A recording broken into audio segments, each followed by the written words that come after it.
We've talked about what a great effort it has been by Alastair Clarkson, but he almost came a cropper on Saturday night with this behaviour. Just have a look. So this is when I think they kicked a goal to go 21 points up, Kane. The high-fiving with everyone. That's just supporting your players, Caro. Oh, Matthew. Hang on. And then there's the arms wide at an umpire decision. There's the mock exasperation. Look, now the siren's gone and they've won the game. Fantastic. Had they lost that game by a point or had it been a draw, he would have looked a bit foolish. I reckon That's great for the game. That's awesome to see him like that. Did you watch Brad Scott bring on... You whacked him here all year and now they've got 2 wins and he's still going. Did he? I've been his greatest supporter. Did he watch Brad Scott bring on Tip and Woody? Didn't you say a month ago this could all blow up? Because of his behaviour. I hated his behaviour to a Channel 9 journalist. I said that last year. I was desperate for him to get back into coaching. I thought that I prefer the coaches in the coaches' box, but I know it's each to their own. That was hubris of the worst order, and it would have...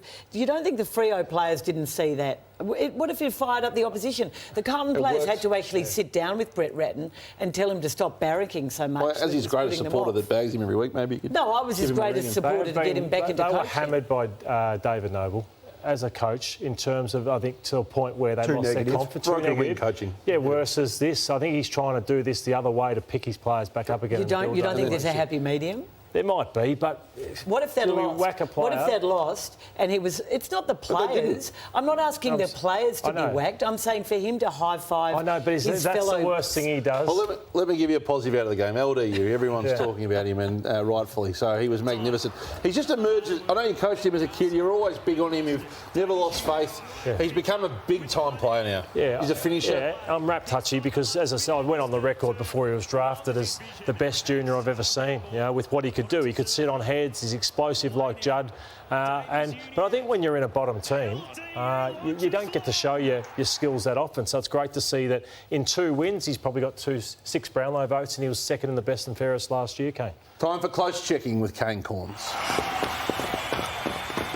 Well, even Brownlow medalists and skippers can't escape close checking, Hutchie. So I want to close check Patrick Cripps here on Thursday night. Love the way that he's playing the last 2 seasons. But stoppage here, he's on Jeremy Cameron. He's touching Jeremy Cameron, the best player in the competition. Look how much room he gives him. And then we'll track Jeremy Cameron as he goes round onto his left foot. Waltzes inside 50. No one thinks to pick him up and cover Cripps, who's now 30 metres away. Guess who bobs up? Marks the ball inside 50 and goes back and kicks one of his 5 goals. Had to be better defensively. The issue for Hawthorn is that not only does it affect the young players, it's also starting to affect the senior players. What's happened to Jaff?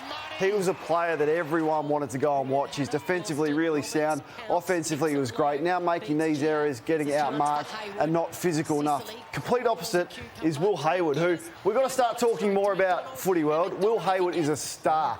Great tackler. He's brilliant in the air, and we've seen this time and time again. No one talks about him. And he's also exceptional at ground level. He is the complete player already. So let's start putting him on the radar as one of the AFL's most underrated players. Let's go to Hollands here on the wing. Last week I said how to play the high half forward in a coaching manual. This week it's how to play the wing role. Yes, he gets beaten here off the line for possession, doesn't sulk, so what does he do? Okay, I'm playing on the wing, I've got to get back and I've got to support my defence in the air.